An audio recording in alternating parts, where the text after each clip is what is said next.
Yes, it's Filimo. This is Dimitris from Tutor, and today we're going to talk about the Pythagoras Theorem. Tip of the day. Did you actually know that Pythagoras was actually born in 569 before Christ in a small Greek island called Samos? And he used to be a mathematician and also philosopher. Now, before I try to proceed any further, trying to explain what is the hypotenuse, opposite and also adjacent of the triangle, I'd like to share something with you. Let your smile change the world, but do not let the world to change your smile.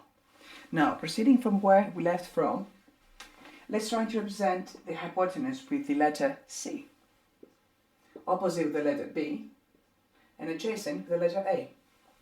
Usually, the hypotenuse is the longest side from the triangle, so this one is going to be C.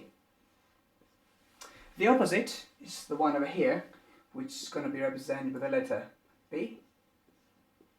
And also the adjacent is the one at the very bottom, so which is going to be represented with the letter A.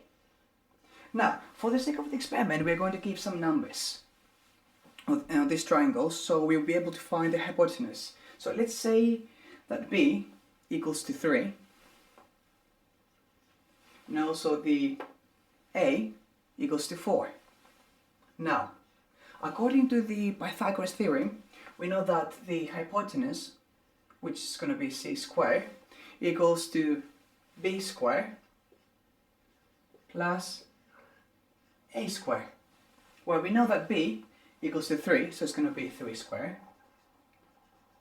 plus a, which is going to be 4 squared. So let's try to solve it.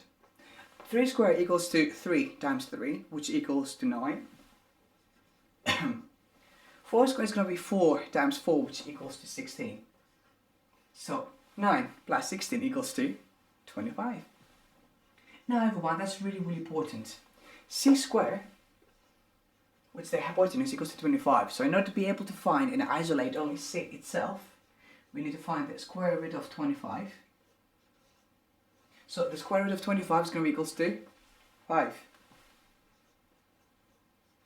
So C over here is going to be number 5. And that ends our question.